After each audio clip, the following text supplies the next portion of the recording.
Vitamin D कितना लेना चाहिए, विटामिन डी क्यों जरूरी है, विटामिन डी होता क्या है और विटामिन डी बच्चों में जरूरी है या नहीं। सबसे पहले समझते हैं विटामिन डी क्या है।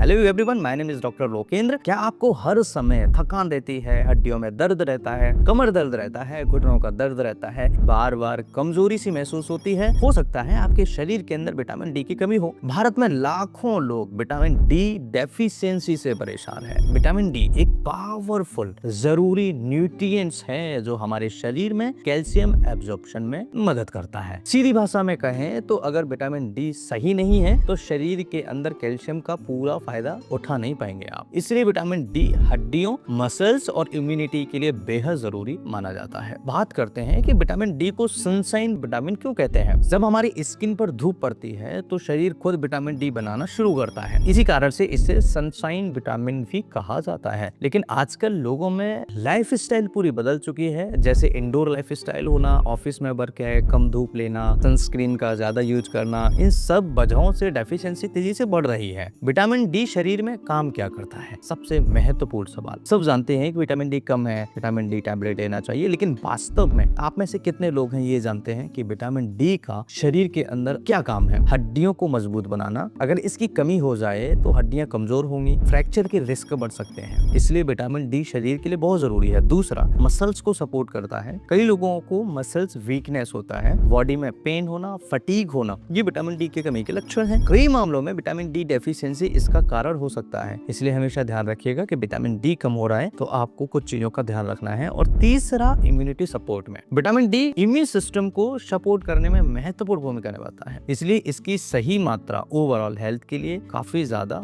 जरूरी मानी जाती है। और चौथा, मूड एंड एनर्जी। कुछ स्टडीज में विटामिन डी डेफिशिएंसी और लो मूड के बीच संबंध देखा गया है। विटामिन डी की कमी के लक्षण है कुछ जिन्हें पहचानना बहुत जरूरी है। अगर आपको भी ये लक्षण है तो जरूर पहचानिए और कमेंट में जरूर बताइए कि आप भी विटामिन डी की कमी से सफर कर रहे हैं। कॉमन सिम्टम्स कुछ देखने को मिलेंगे। हर समय थकान रहना शरीर के अंदर, कमर में दर्द रहना, घुटनों में दर्द रहना, मसल्स पेन रहना, शरीर टूटना, कमजोरी होना, हेयर फॉल होना, मूड लो रहना, ये कुछ संकेत हैं विटामिन डी डेफिशिएंसी के। बच्चों में कमी के लक्षण की अगर हम बात करें तो हड्डियां कमजोर होना, हड्डियों का विकास कम होना, टेढ़े पैर होना, ग्रोथ में दिक्कत होना, ये विटामिन डी की डेफिशिएंसी के कुछ बच्चों में लक्षण है। बुजुर्गों में खतरा क्यों बढ़ता है, ये भी सवाल है। उम्र बढ़ने के साथ शरीर विटामिन डी कम बनाता है। विटामिन डी के सबसे बड़े स्रोत क्या है? पहला, धूप सबसे प्राकृतिक स्रोत है। कितनी देर धूप लें, ये बहुत बड़ा सवाल है। सुबह की हल्की धूप में लगभग 15 से 30 मिनट रहना मददगार माना जाता है। चेहरा ही नहीं, हाथ पैर पर भी धूप लगनी चाहिए, ये बहुत जरूरी है। यानी कि हाथ पैर खोल के रखें धूप के समय, जब हम धूप में बैठ रहे हैं तो जितना हमारा शरीर सन के एक्सपोजर में रहेगा उतना ज्यादा हमें फायदा देखने को मिलेगा। दूसरा, food rich in vitamin D. ऐसे फूड्स जो विटामिन डी से भरपूर हैं, जैसे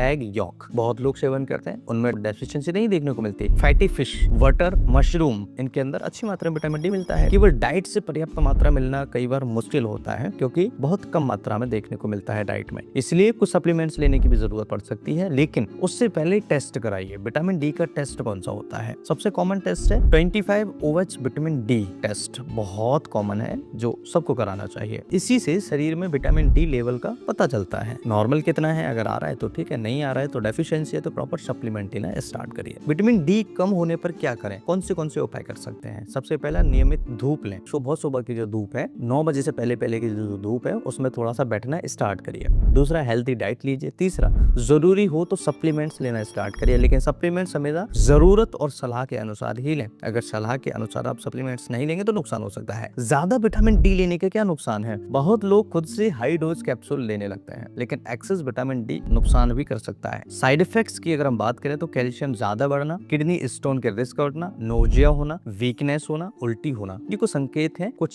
सिम्टम्स हैं। इसलिए बिना जरूरत की हाई डोज लंबे समय तक न लें, अवॉइड करना चाहिए। कौन लोग ज्यादा रिस्क में होते हैं? जो ऑफिस वर्कर्स हैं, बुजुर्ग लोग हैं, ओबेसिटी जिनको है, कम धूप में रहने वाले लोग हैं, डार्क स्किन वाले लोग हैं, लिवर या किडनी डिसीजेज वाले लोग हैं, उनमें ज्यादा रिस्क होता है विटामिन डी डेफिशिएंसी का। विटामिन डी और कैल्शियम का क्या कनेक्शन है, ये भी समझना जरूरी है। इसको भी आज समझ लेते हैं। अगर विटामिन डी कम है तो कैल्शियम का एब्जॉर्प्शन सही से होगा ही नहीं, इसलिए इसलिए कई बार केवल कैल्शियम लेने से पूरा फायदा नहीं मिलता या केवल विटामिन डी लेने से कई बार फायदा नहीं मिलता। मिथ और फैक्ट्स की बात करें तो कुछ लोग ऐसे हैं जो सिर्फ दूध पीने से विटामिन डी पूरा करना चाहते हैं, लेकिन ऐसा नहीं है। दूध में सीमित मात्रा में हो सकती है। धूप और ओवरऑल डाइट भी बहुत जरूरी मायने रखती है। मिथ नंबर 2, ज्यादा विटामिन डी लेने से ताकत आ जाएगी। क्या विटामिन डी से हेयर फॉल रुक सकता है? अगर डेफिशिएंसी हेयर फॉल होगा कारण है तो लेवल सही करने से मदद मिल सकती है, लेकिन हर हेयर फॉल विटामिन डी की डेफिशिएंसी से होता है या विटामिन डी की डेफिशिएंसी से सही हो जाएगा ये जरूरी नहीं है। कुछ इंपॉर्टेंट एडवाइस की अगर हम बात करें तो लंबे समय से बॉडी पेन रहता है, फटीग रहता है, वीकनेस रहता है, बोन पेन रहता है, ये सब दिक्कतें अगर हो रही हैं तो अवॉइड करिए। ऐसी कंडीशन में डॉक्टर को जरूर दिखाइएगा। बिल्कुल अवॉइड नहीं करना है और रिस्क नहीं लेना है। हेल्दी लाइफस्टाइल टिप्स की बात अगर करें तो थोड़ी सी धूप में जरूर बैठिएगा, एक्सरसाइज करिएगा डेली 15 से 35-40 मिनट की, प्रोटीन रिच डाइट लीजिएगा, पर्याप्त नींद लीजिएगा और सुबह से शाम तक अच्छी मात्रा में पानी पीजिएगा। ये सभी चीजें ओवरऑल हेल्थ के लिए बहुत जरूरी होती हैं और विटामिन डी को कंप्लीटली हेल्दी रखने में, शरीर के अंदर नॉर्मल रखने में मदद करते हैं। विटामिन डी शरीर के लिए बेहद जरूरी न्यूट्रिएंट है। ये हड्डियां, मसल्स, इम्यूनिटी और ओवरऑल हेल्थ में महत्वपूर्ण भूमिका निभाता है। लेकिन सबसे जरूरी बात यह है कि सेल्फ मेडिकेशन से बचें और अगर आपको विटामिन डी डेफिशिएंसी है तो अपने डॉक्टर को, अपने नजदीकी किसी डॉक्टर को जरूर दिखाइए। अगर आप मुझसे कंसल्ट करना चाहते हैं तो दिए नंबर पर आप कॉल कर सकते हैं और मुझे दिखा सकते हैं। ये जानकारी आपको कैसी लगी मुझे कमेंट करके जरूर बताना। बिना डरे आज हमने विटामिन डी के बारे में सारी चीजें समझ ली हैं। आशा करता हूँ ये जानकारी आपको बेहद पसंद आई होगी। मैं फिर मिलता हूँ। स्वस्थ रहिए, मस्त रहिए, मुस्कुराते रहिए, अपनों का और अपना ख्याल रखिए।